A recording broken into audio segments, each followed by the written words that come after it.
just is beyond me that they could come to that conclusion.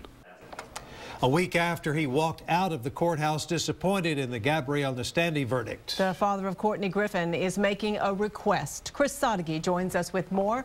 And Chris, you spoke with Bart Griffin today. Yeah, Leslie, last week when that sentence was read, Bart Griffin left the courthouse silent and stunned. Today he opened up and is asking for an explanation from the jury.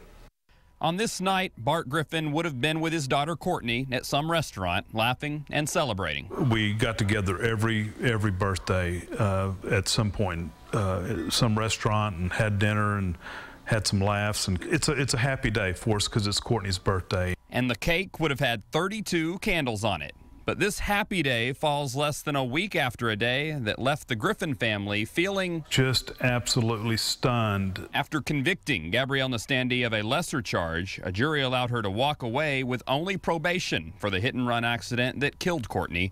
Now Bart just wants to understand. Jury, come forward. Tell me what you were thinking. Griffin said the prosecutors did a great job, proved their case, and the system worked the way it was supposed to, except for the end. We think the jury missed the boat. I would like to talk with them, and I would like for them to have a conversation with me about what they were thinking and why they chose to believe parts of the testimony and not other parts. Part of that testimony that Bart feels the jury looked past was Nastandi's statement that she couldn't get the image out of her mind. Now it's an image he hopes Nastandi continues to see. I hope that image shows up in her mind every single night for the rest of her life. And if she truly is sorry about killing Courtney, she hasn't shown it. Not one soul from her family has reached out to me. But plenty of others have, and Bart wants to turn Courtney's birthday into an annual memorial to benefit Austin Pets Alive. He and his family will celebrate tonight, and they will continue to celebrate in the future. We will kind of get past this. We will not ever forget her, but it's, you know, we will as a family get past it. And Bart says a potential lawsuit in civil court is something that they have examined, but more immediately, he will be given the chance to say something to Nastandi in open court at her sentencing on March 25th. We're in the studio tonight. Chris Sadeghi, KXAN News.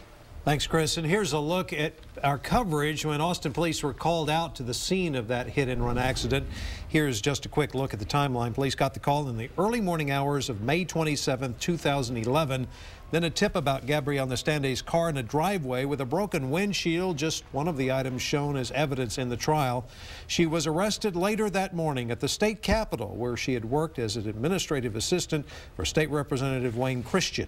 Nastandi was first charged with failing to stop and render aid, but it wasn't until late October of last year when the DA pursued the additional charges of intoxication manslaughter and manslaughter.